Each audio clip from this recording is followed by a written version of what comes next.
Hello viewers, welcome to our channel. నేను మీ చరణ్ పరిమి. కొత్తగా దేవుడిని సృష్టించడం ఎలా? ఈ క్వశ్చన్ వెరైటీగా ఉంది కదా. మామూలుగా అయితే దేవుడు మనుషుల్ని సృష్టించాడు అంటారు, కానీ వాస్తవం ఏంటంటే మనిషే దేవుడిని సృష్టించాడు అని చెప్పేసి అనేక మంది ఈ శాస్త్రవేత్తలు, హేతువాదులు, భౌతికవాదులు, అనేక మంది మానవవాదులు అంటూ ఉన్నారు. సో ఈ రెండిట్లో ఏది నిజమంటే కోడి ముందా గుడ్డు ముందా అనే ప్రశ్న వచ్చినట్టే ఉంటుంది. సో దేన్ని ముందనేది తేల్చలేము, అది ఇక సాగుతూ ఉంటుంది. ఎవరికి సంబంధించిన సైంటిఫిక్ ఎవిడెన్సెస్, ఎవరికి సంబంధించిన సారస్వతాలు వాళ్ళకు ఉన్నాయి కాబట్టి ఇది ఒక చర్చ రూపంలో సాగుతూనే ఉంటుంది సృష్టి ఉన్నంతకాలం. సరే, దీన్ని ఇలా ఉంటే అనేక దేవుళ్ళు సృష్టి మొదలైనప్పటి నుంచి కూడా ఒక్కొక్క మతానికి ఒక్కొక్క దానికి ఒక దేవుడు కాదు 100 మంది దేవుళ్ళు తయారైన పరిస్థితి కూడా ఉంది. కొన్ని మతాల్లో కోట్ల మంది దేవుళ్ళు తయారైన పరిస్థితి ఉంది. ఇది కాలక్రమేణా పెరుగుతూనే ఉంటుంది. దేవుళ్ళ రూపురేఖలు, దేవుళ్ళ సారస్వతాలు, దేవుళ్ళ చరిత్రలు కొత్త కొత్తగా పుట్టుకొస్తూనే ఉంటాయి. ఇది నాగరికతలో ఆ పరిణామ క్రమంలో భాగం. ఒక చెట్టు విత్తు నాటితే చెట్టుగా ఎలా ఎదుగుతుందో అదేవిధంగా పరిణామ క్రమంలో కొన్ని నమ్మకాలు, కొన్ని విశ్వాసాలు అలా పెరిగి పెరిగి ఈ విధంగా అవుతుంటాయి. ఇదంతా ఇలా ఉంటే దీనికి ఒక ఎగ్జాంపుల్ లాగానో లేకపోతే మరో విధంగానో కానీ ఒక వ్యక్తి ఏం చేశాడంటే ఇప్పటిదాకా ఎప్పుడు ఎక్కడా లేని ఒక దేవుణ్ణి సృష్టించి ఆ దేవుడికి గుడి కట్టాడు. ఇది షాకింగ్ విషయం. అయితే ఈ దేవుణ్ణి చూడడానికి జనాలు తండోపతండాలుగా వస్తున్నారు. ఇది మన తమిళనాడులోనే జరిగింది. సో ఈ కథ ఏంటి, అసలు తమిళనాడులో అతను ఏం చేశాడు ఏంటనేది చూద్దాం. ఈ మధ్య మనం గతంలో ఒక 7 నెలల క్రితమేమో ఒక సినిమా, అమీర్ ఖాన్ సినిమా పీకే, అందులో దేవుణ్ణి ఎలా క్రియేట్ చేస్తారు, జనాలు ఎలా మొక్కుతారు అనేది ఒక సన్నివేశం ఉంటుంది. అతను ఏం చేస్తారంటే ఒక రాయిని తీసుకెళ్ళి ఒక చెట్టు దగ్గర పెట్టేసి దానికి టెంకాయ కొట్టి ఒక బొట్టు పెడతారనమాట.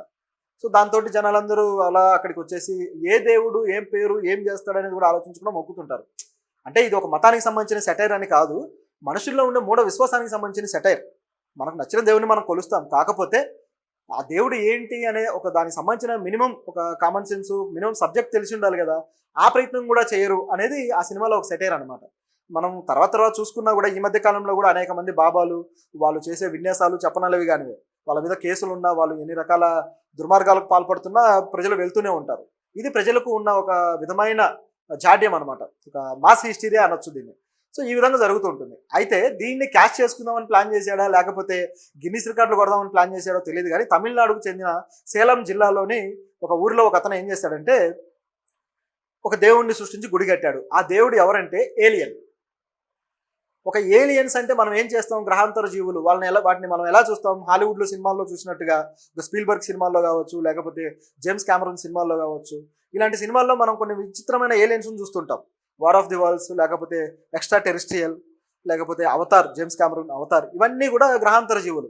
మనలాగే మనుషుల్లాగే మాట్లాడుతూ లేదా మనుషుల్లాగే బిహేవ్ చేస్తూ, మనకన్నా టెక్నాలజీ కలిగి ఉండి లేదా మనకన్నా కాస్త టెక్నాలజీ లేని పరిస్థితుల్లో ఉండి ఈ విధంగా రకరకాలుగా వాటి జీవితం దాదాపు మన జీవితాలను పోలి ఉంటుంది సినిమాల్లో. అయితే సైంటిఫిక్ ఎవిడెన్సెస్ ప్రకారం కూడా, సైంటిస్టులు చెప్పేదాని ప్రకారం, స్టీఫెన్ హాకింగ్స్ కావచ్చు, ఐన్స్టీన్ లాంటి వాళ్ళు చెప్పిన దాన్ని బట్టి కూడా మనకన్నా తెలివైన లేదా మనకన్నా తెలివి తక్కువ గ్రహాంతర జీవులు అయితే ఈ విశ్వంలో ఎంతో ఉన్నారు. ఈ విశ్వం మొత్తంలో మన భూమి లేదా మన సౌరమండలం కేవలం ఒక చిన్న చిటికెన వేలంతా అఖండమైన అనంతమైన ఈ విశ్వంలో మరొక యూనివర్స్లో ఇది ఉంటుంది. మన సౌర కుటుంబం ఎలాగైతే ఉందో ఇలాంటి అనేక సౌర కుటుంబాలు ఉన్నాయి. అలాగే ఇలాంటి అనేక చంద్రుళ్ళు ఉన్నారు, ఇలాంటి అనేక భూములు కూడా ఉన్నాయి. సో వేరే సౌర కుటుంబాల్లో ఈ విధంగా ఉండుండొచ్చు, వేరే యూనివర్సెస్ అవి. సో ఈ థీమ్ ప్రకారం చాలా సినిమాలు కూడా వచ్చాయి. అవెంజర్స్ ఇలాంటి సినిమాలు కూడా మీరు చూసే ఉంటారు. సో ఇది దీనికి సంబంధించిన హిస్టరీ. సో దీన్నే బేస్ చేసుకొని అక్కడ గ్రహాంతర జీవులు ఉన్నాయి అంటే వాటికంటూ కొంత శక్తియుక్తులు ఉంటాయి కాబట్టి అవి మనకన్నా గొప్పవి కాబట్టి అవి మనకు దేవుడే అన్నట్టుగా ఈ తమిళనాడుకు చెందిన వ్యక్తి భావించి అతను గుడి కట్టేశాడు. అది కూడా వాటి పర్మిషన్ తీసుకుని కట్టాడట. ఇది ఇక్కడ జోక్. సో అతను ఏమంటున్నాడంటే, నేను ఏలియన్స్ తోటి మాట్లాడాను, నేను ఏలియన్స్తో కమ్యూనికేషన్లోనే ఉన్నాను, సో అవి నాకు పర్మిషన్ ఇచ్చాయి నీ గుడి కట్టుకోమని చెప్పి, అందుకే నేను కట్టాను అని చెప్పేసి అతను చెప్తున్నాడు. అతని పేరు లోకనాథ్ అనమాట. సో ఈ లోకనాథన్ అనే వ్యక్తి తన ఒక 3 ఎకరాల స్థలంలో గుడిని నిర్మించేశాడు. ఆ గుడిలో 11 అడుగుల కింద ఏదైతే సెల్లార్ ఉంటుందో ఆ సెల్లార్లో శివుడు, పార్వతి, మురుగన్, కాళీమాత, వీరితో పాటు ఏలియన్, సో ఈ విగ్రహాలన్నీ పెట్టి దేవుళ్ళుగా కొలుస్తున్నాడు. సో ఏలియన్ అతను తయారు చేసిన విధానం కూడా చూస్తే ఆ విగ్రహం రూపము Spielberg cinema extra terrestrial cinema మీరు చూసే ఉంటారు. అది 90sలో చిన్నపిల్లలకు చాలా ఇష్టమైన సినిమా, ఆస్కార్ అవార్డులు కొట్టిన సినిమా. ఆ సినిమా స్ఫూర్తితో కూడా వేరే సినిమాలు కూడా మన ఇండియాలో వచ్చాయి. కోయిమిల్గయాలో ఆ గ్రహాంతర జీవి కావచ్చు, ఇట్లా ఈ విధంగా. సో ఆ సినిమాలో ఒక గ్రహాంతర జీవి ఉంటుంది. ఆ గ్రహాంతర జీవి డిజైన్ని తీసుకొని అతను రూపొందించి పెట్టాడనమాట. అలాగే కొన్ని సినిమాల్లో స్పీల్బర్గ్ సినిమాలే ఇండియానా జోన్స్లో కావచ్చు, కొంత గ్రహాంతర జీవులకు సంబంధించిన ఒక డిజైన్ ఉంటుంది. అదంతా కూడా ఆ డైరెక్టర్ క్రియేషన్ అనమాట. నిజానికి వాటిని ఎవరూ చూడలేదు.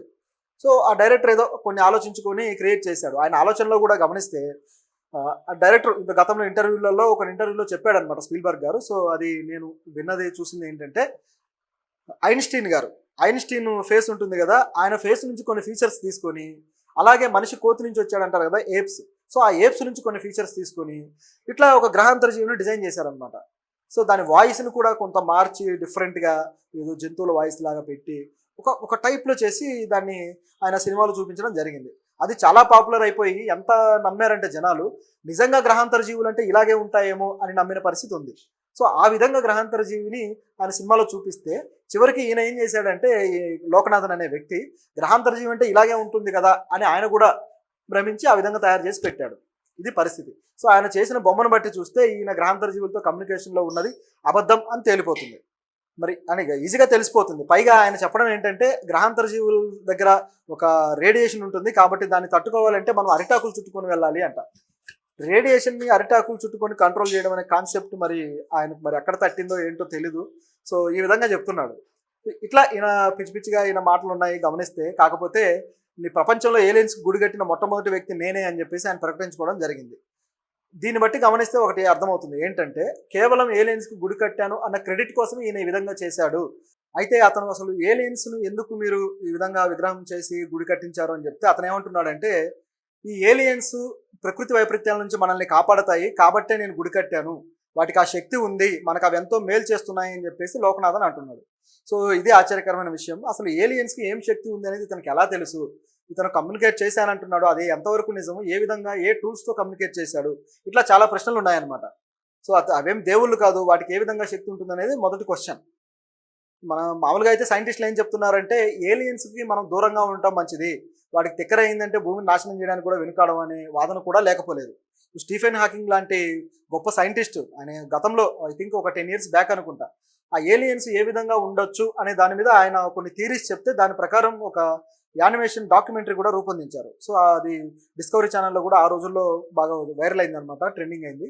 సో ఆ బ్రాడ్కాస్ట్ అయిన దాంట్లో ఏముందంటే, ఏలియన్స్ మనుషుల్లాగే ఉండక్కర్లేదు, అక్కడి ఏదైతే ఆ గ్రహం ఉంటుందో దాని ప్రకారం, దాని సర్ఫేస్ ప్రకారము, అలాగే దాని గురుత్వాకర్షణ శక్తి ప్రకారము అవి మనుషుల్లాంటి తలలు ఉండకపోవచ్చు, కాళ్ళు లావుగా ఉండొచ్చు, గురుత్వాకర్షణ శక్తి బాగా ఎక్కువగా ఉన్న ప్రాంతం అయితే అవి 4 కాళ్ళతో నడుస్తూ ఉండొచ్చు.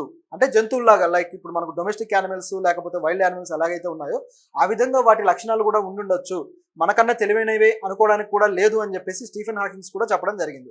సో ఈ విధంగా అంటే వాటి గురించి రకరకాల థీరీస్ ఉన్నాయి. సో ఇందులో ఏ థీరీ నిజం, ఏ థీరీ అబద్ధం అనే ప్రశ్న కూడా రావచ్చు. కానీ దాదాపు అన్ని థీరీస్ ఒక విధంగా నిజమే. ఎందుకంటే ఒకే గ్రహంలో వీళ్ళు ఉంటారని కాదు, వేరు వేరు గ్రహాల్లో ఉండొచ్చు, వేరు వేరు పద్ధతుల్లో అవి జీవిస్తూ ఉండొచ్చు. సో ఇది దీనికి సంబంధించిన విషయం. సో దీని నుంచి ఏదో లిమ్కా బుక్ ఆఫ్ రికార్డ్లో, గిన్నిస్ బుక్ ఆఫ్ రికార్డ్స్ ఆశిస్తున్నాడు అన్నట్టుగా కనిపిస్తుంది. ఇప్పుడు ఈ విషయం తెలిసి తమిళనాడులో అనేక ప్రాంతాల నుంచి ప్రజలు దాన్ని చూడడానికి తండోపతండాలుగా వస్తున్నారు. సో వాళ్ళు భక్తితో ఏం రావట్లేదు కానీ చూడడానికి వస్తున్నారు. కాకపోతే ఇంకొక 10-15 ఏళ్ల తర్వాత ఆ గ్రహాంతర జీవిని కూడా దేవుడిగా నమ్మి కొలిచే పరిస్థితి అయితే వస్తుంది. ఎందుకంటే దేవుడిగా ఒకటి క్రియేట్ అయిన తర్వాత దాని వెనక అనేక కథలు క్రియేట్ అవుతాయి, కట్టుకథలు లేదా ఒక మహిమలు దానికి సంబంధించి క్రియేట్ అవుతూ వస్తుంటాయి అనమాట. ఆ నోట ఈ నోట ప్రచారంలోకి వచ్చేసి తర్వాత తరాలు దాన్ని నిజమే నమ్మేసి ఇక కొలవడం మొదలు పెడతారు. అలాంటి పరిస్థితి అయితే ఇలాంటి దానిలో కనిపిస్తుంది. మరి నిజంగా గ్రహాంతర జీవులు లేవా, మరి ఆయన ఊరికే చేశాడా అంటే ఆయన ఇంట్రెస్ట్ కొద్ది ఆయన చేసి ఉండొచ్చు, కానీ గ్రహాంతర జీవులకు సంబంధించి అయితే ఖచ్చితంగా ఉన్నాయని చెప్పక తప్పదు. అమెరికాలోనే నాసా లాంటి సంస్థలు కూడా దాన్ని ప్రూవ్ చేశాయి, ఉండొచ్చు అని. రీసెంట్గా అయితే ప్రస్తుతానికి కూడా యూనివర్సల్ స్పేస్ సెంటర్లో ఎవరైతే ఉన్నారో మన సునీత విలియమ్స్ గారు, ఆవిడ కూడా గ్రహాంతర జీవులు ఉన్నాయి, మన యూనివర్స్కి దగ్గరలోనే ఉన్నాయని ఆవిడ కూడా చెప్పడం జరిగింది. సో ఈ విధంగా వాటి గురించిన వాస్తవాలు అయితే ఉన్నాయి. ఇక అమెరికాలో అయితే ఏరియా 51 అనే ఒక ఏరియా, మనుషులే రానివ్వకుండా ప్రొహిబిటెడ్ ఏరియా అది. సో ఆ ఏరియాలో ఏలియన్స్ మీద ప్రయోగాలు జరుగుతున్నాయన్న వాదన కూడా ఉంది. సో ఈ విధంగా రకరకాలుగా ఉన్నాయనుకోండి. సో ఏదేమైనా ఇది ఒక ఇంట్రెస్టింగ్ టాపిక్.